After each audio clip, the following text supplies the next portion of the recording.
Video చూసేటువంటి మిత్రులందరికీ నమస్తే. ఎవరైతే మన యొక్క ఛానల్ కొత్తగా వస్తున్నారో ఛానల్ సబ్స్క్రైబ్ చేసుకోండి. వీడియో కనుక నచ్చితే లైక్ చేయండి, షేర్ చేయండి. గత కొద్దిసేపటి ముందే కానిస్టేబుల్ నోటిఫికేషన్ మరియు మెగా పోలీస్ నోటిఫికేషన్ మీద మాట్లాడినటువంటి హోంశాఖ మంత్రి గారికి సంబంధించినటువంటి లైవ్ వీడియో అండి. చాలా లెంతీగా ఉంటుంది వీడియో. ఈ వీడియో మొత్తం చూసినట్లయితే మీకు ఈ యొక్క కానిస్టేబుల్ నోటిఫికేషన్ సంబంధించినటువంటి పూర్తి సమాచారంతో పాటు మెగా పోలీస్ నోటిఫికేషన్ మీద ప్రభుత్వం తీసుకునేటువంటి చర్యలకు సంబంధించినటువంటి విషయాలు, అందుకు సంబంధించినటువంటి పూర్తి సమాచారం అనేది లభించడం అనేది జరుగుతుంది. వీడియోను పూర్తిగా చూడండి, లైక్ చేయండి, షేర్ చేయండి, ఛానల్ను సబ్స్క్రైబ్ చేసుకోండి. Thank you. అవునండి, stipendiary cadet trainee, sub inspector of police, civil women and men, reserve sub inspector of police APSP పురుషులు మరియు stipendiary cadet trainee SCT police constables పురుషులు మరియు మహిళలు పోలీస్ కానిస్టేబుల్ పోస్టుల కోసం రాష్ట్ర స్థాయి పోలీస్ రిక్రూట్మెంట్ బోర్డు 2 నోటిఫికేషన్లు జారీ చేసిందనే విషయం వాస్తవమే. అదేవిధంగా అయితే దీనికి సంబంధించిన వివరాలు ఏంటి అని అడిగారు. Stipendiary cadet trainee, sub inspector of police, reserve sub inspector of police post నిమిత్తం 28/11/2022 తేదీన 315 ఎస్సిటి ఎస్ఐలు, అదేవిధంగా సివిల్ పురుషులు మహిళలు పోస్టులు మరియు 96 ఏపీఎస్పీ ఆర్ఎస్ఐ ఏపీఎస్పీ పురుషులు పోస్టుల కోసం నోటిఫికేషన్ జారీ చేయడమైంది. అంతేగాక 20/12/2023 తేదీన ఎంపిక జాబితాను జారీ చేసి అన్ని పోస్టులను భర్తీ చేయడమైంది. పైన పేర్కొన్న అభ్యర్థులందరి కోసం పోలీస్ శిక్షణ కళాశాల పీటీసీ అనంతపురంలో నియామక శిక్షణ జరుగుతుంది. Stipendiary cadet trainee police constable పురుషులు మరియు మహిళలు, అదేవిధంగా సివిల్ పురుషులు మరియు మహిళలు పోలీస్ కానిస్టేబుల్ పోస్ట్ నిమిత్తం 28/11/2022 తేదీన 3580 ఎస్సిటి పీసీల సివిల్ పురుషులు మరియు మహిళల పోస్టులు, 2520 ఎస్సిటి పీసీల పోస్టుల కోసం నోటిఫికేషన్ జారీ చేయడమైంది. అంతేగాక 22/1/2023 తేదీన ప్రాథమిక రాత పరీక్ష నిర్వహించి 5/2/23 తేదీన ఫలితాలు ప్రకటించడమైనది. ప్రాథమిక రాత పరీక్షలో మొత్తం 4,58,219 మంది అభ్యర్థులు హాజరయ్యారు. వారిలో 95,208 మంది అభ్యర్థులు అర్హత సాధించారు. తదనుసారంగా తాత్కాలికంగా 13/3/2023 తేదీ నుండి శారీరక కొలతల పరీక్ష మరియు శారీరక సామర్థ్య పరీక్ష నిర్వహించబడుతుందని 22/2/2023 తేదీన ప్రకటించడమైంది. అయితే శారీరక కొలతల పరీక్ష, శారీరక సామర్థ్య పరీక్షలు శాసన పరిషత్ ఎన్నికల వల్ల వాయిదా వేయడమైనదని 13/3/2023 తేదీన ప్రకటించడమైనది. ఈలోగా విభిన్న వ్యక్తుల ద్వారా కొన్ని కోర్టు కేసులు దాఖలయ్యాయి. పై పరిస్థితులను దృష్టిలో ఉంచుకొని ఎస్సిటీల పీసీల నియామకాన్ని నిలిపివేయడమైనది. సాధ్యమైనంత త్వరగా ఈ ప్రక్రియను తిరిగి చేపట్టడానికి అన్ని ప్రయత్నాలు చేయడమవుతున్నది. లక్ష్మణరావు అధ్యక్ష, ఈ రాష్ట్రంలో కొన్ని వేల మంది అభ్యర్థులు కేవలం పోలీసు ఉద్యోగాల కోసమే ఎదురు చూసే అభ్యర్థులు ఉన్నారు అధ్యక్ష.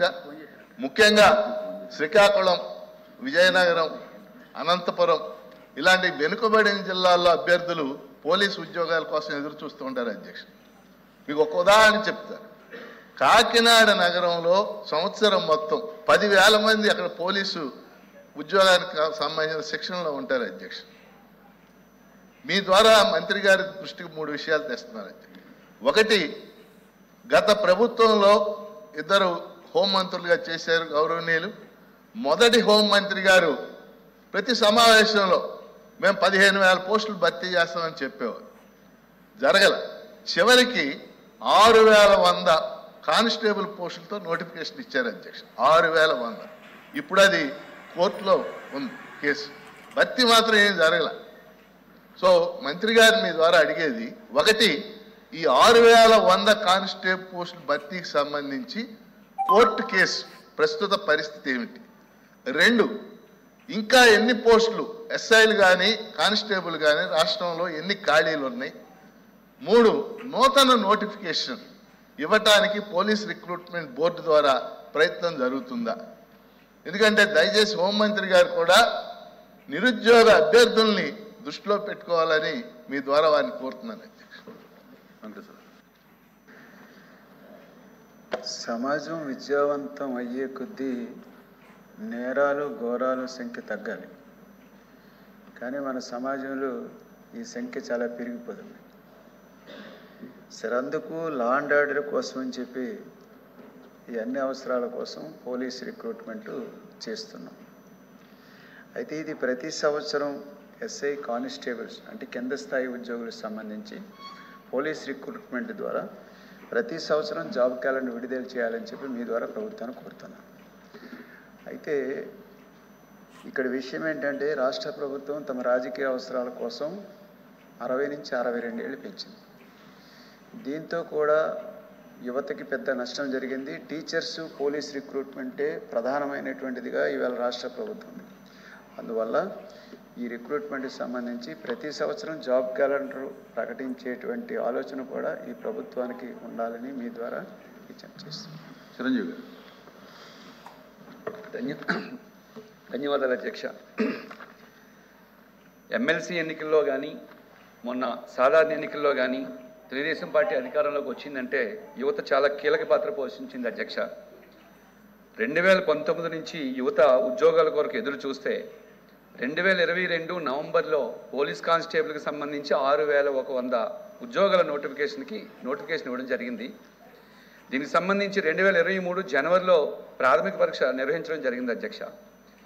2023 ఫిబ్రవరిలో ప్రాథమిక పరీక్ష ఫలితాలు ఇచ్చారు. ఇక్కడ గమనించాల్సిన విషయం ఏంటంటే కానిస్టేబుల్ పరీక్షకి 4,58,000 మంది అభ్యర్థులు పోటీ పడ్డారు అధ్యక్ష. ఫలితాల్లో 95,000 మందికి మెయిన్స్ క్వాలిఫై చేశారు. అయితే హోంగార్డ్స్ ఏం చేశారంటే మాకు సాధారణ అభ్యర్థులతో పాటు హోంగార్డ్స్ని ఇద్దరిని ఈక్వల్గా చూడకూడదు, మమ్మల్ని ప్రత్యేక కేటగిరీగా చూడాలి, మాకు కేటాయించిన ఉద్యోగాలు మాకే ఇవ్వాలి అనే ఒక కొత్త ప్రతిపాదన తెరపైకి తీసుకొచ్చి వీళ్ళు హైకోర్టుకు వెళ్ళారు అధ్యక్ష. హైకోర్టు వాళ్ళకి అనుకూలంగా తీర్పునివ్వడంతో సాధారణ అభ్యర్థుల తరపున Andhra Pradesh state level police recruitment board వారు సుప్రీంకోర్టుకు వెళ్ళారు అధ్యక్ష.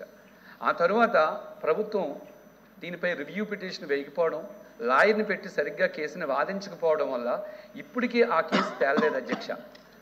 రాష్ట్ర వ్యాప్తంగా రాయలసీమ నుంచి చాలామంది, రాయలసీమ కానీ ఉత్తరాంధ్ర నుంచి కానీ చాలామంది నిరుద్యోగులు మాకు ఫోన్లు చేసి అడిగేది ఏంటంటే, ఒకటి, ఆ సుప్రీంకోర్టులో ఉన్న కేసుని ప్రభుత్వం తరఫున వేగంగా పాల్గొని క్లియర్ చేసి ఆ 6100 ఉద్యోగాలు క్లియర్ చేయండి.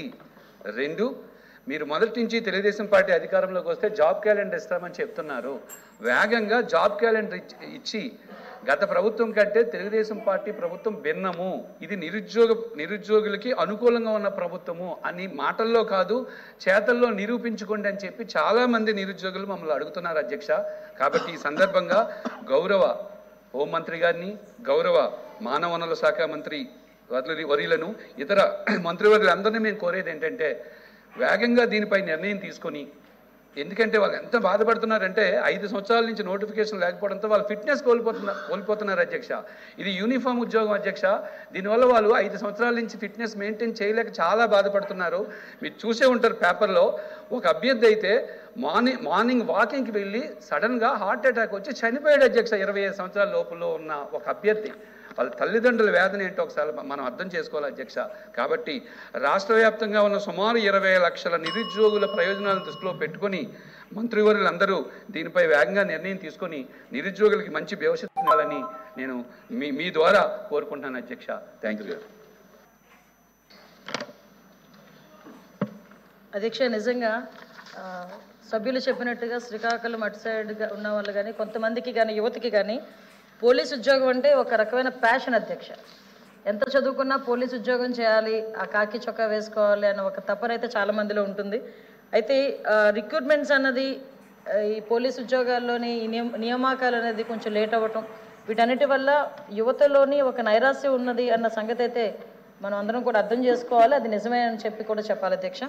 ఇక్కడ మనం ఒకసారి అబ్జర్వ్ చేసుకుంటే అధ్యక్ష, అంటే నియామకాలు తొందరగా చేయాలి, నియామకాల ద్వారా తొందరగా యువతను కొంచెం ముందుకు తీసుకెళ్లాలనే ఉద్దేశంలో ఈ విషయం చెప్పడం జరుగుతుంది. 2014-19 మధ్య పోలీస్ సిబ్బంది రిక్రూట్ చేయడం జరిగింది. 8,629 మంది పోలీస్ రిక్రూట్మెంట్ జరిగింది సార్. కానీ ఇప్పుడు మనకి వచ్చేసరికి జాబ్ క్యాలెండర్ అన్నారు, అదన్నారు, ఇదన్నారు, యువతకు ఉద్యోగాలు అన్నారు, రకరకాలైన విషయాలను చెప్పిన తర్వాత 2019-24 మధ్యలోని 411 మంది ఎస్ఐలు మాత్రమే రిక్రూట్ చేయడం జరిగింది అధ్యక్ష. అంటే ఒకసారి ఇక్కడ విషయం అర్థం చేసుకుంటే అధ్యక్ష, రిక్రూట్మెంట్ ఒకటి నియామకాలు అయితే ఒక ఎత్తు అయితే పోలీసుల్లో కొరత అయితే 19,999 మంది పోలీసు కొరత ఉంది అధ్యక్ష. ఇక్కడ విషయం ఏంటంటే మనం ఇక్కడ చూసుకోవాలి, పోలీస్ సిబ్బంది మీద ఎంత ప్రెజర్ ఉన్నదన్న సంగతి మనకు కూడా అర్థమవుతుంది. రోజు రోజుకి పెరుగుతున్న క్రైమ్ కానీ, రోజు రోజుకి పెరుగుతున్న గంజాయి స్మగ్లింగ్స్ కానీ, డ్రగ్స్ విషయంలో కానీ, what ever it may be ఏం జరిగినా కూడా ఒక పక్క నుంచి విఐపి డ్యూటీస్ చేయటం, అన్ని విషయాలన్నీ కూడా చూసుకున్నా దగ్గర 20,000 మంది పోలీసులు నియామకాలు జరగాలి. వాళ్ళు తక్కువ స్టాఫ్తో ఈరోజు వర్క్ చేస్తున్నారంటే ఒకసారి మనం కూడా పోలీస్ డిపార్ట్మెంట్ వైపు నుంచి కూడా మనం కూడా కంపల్సరీగా ఆలోచించాల్సిన అవసరం ఉంది. ఏదైతే 6,100 నియామకాల్లో హోంగార్డులకు సంబంధించి గౌరవ సభ్యులు చెప్పినట్టుగా అదైతే హోంగార్డుల విషయంలో ఏదైతే 1,300 మందికి హోంగార్డులకి వాళ్ళకి నియామకాలకి సెపరేట్గా ఉంచడం జరిగింది. దానిలో 300 మంది మాత్రమే హోంగార్డులు క్వాలిఫై అయ్యారు. సో మిగతా వాళ్ళందరినీ కూడా క్వాలిఫికేషన్లో మాకు చేయాలి అనే ఉద్దేశంతో వాళ్ళందరూ కూడా కోర్టుకు వెళ్ళడం జరిగింది. వాళ్ళందరికీ కూడా హైకోర్టు సానుకూలంగా స్పందించిన తర్వాత గవర్నమెంట్ మళ్ళీ సుప్రీంకోర్టులో వేసింది అధ్యక్ష. దాని మీద కూడా as early as possible review petition వేయించి దానికి కూడా యాజ్ ఎర్లీ యాజ్ పాసిబుల్ దానికి రీబ్యాక్ అంటే దానికి ఒక పరిష్కారం చూపించి ఆ నియామకాలు కూడా త్వరగా పూర్తి చేస్తామని చెప్పి మీ అందరికీ కూడా తెలియజేసుకుంటున్నాం.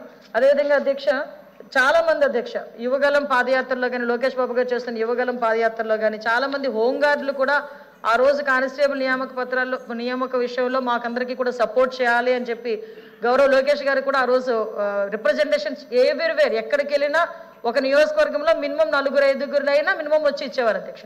సో హోంగార్డులని కూడా పరిగణలోకి తీసుకొని ఆల్రెడీ వాళ్ళు వర్క్ చేస్తున్నారు కాబట్టి, పోలీస్ డిపార్ట్మెంట్లో వర్క్ చేస్తున్నారు కాబట్టి వాళ్ళని కూడా పరిగణలోకి తీసుకొని రాబోయే కాలంలో కానిస్టేబుల్ వ్యవహారంలో కూడా వాళ్ళు ఎలాగ మనం ఇంప్లిమెంట్ చేయొచ్చు, వాళ్ళకి ఎలాగ న్యాయం చేయొచ్చు అనే విషయం కూడా అందరం కలిసి నిర్ణయం తీసుకుంటామని మీ అందరికీ కూడా చెప్పడం జరుగుతుంది అధ్యక్ష. యాజ్ ఎల్ యాజ్ పాసిబుల్ పోలీసుల సమస్యల పరిష్కారం అవ్వాలని మాత్రం నేను కోరుకుంటున్నాను అధ్యక్ష. మేడం మాట్లాడారు, కోర్టు కేసు అలా నడుస్తుంది. కొత్త నోటిఫికేషన్కి మీరు ముఖ్యమంత్రి గారితో మాట్లాడి కొత్త నోటిఫికేషన్ ట్రై చేస్తామని చెప్పట్లా మీరు? డెఫినెట్గా అధ్యక్ష, నేను ధైర్యంగా ఇక్కడ నుంచొని 20,000 మంది పోలీసులు కొరత ఉందని చెప్తున్నానంటే దానికి బాధ్యత తీసుకోవాల్సింది నేనే కదా సార్. ఒకసారి మా గవర్నమెంటే కదా, నేను ఇన్ ద సెన్స్ మా గవర్నమెంటే కదా అధ్యక్ష.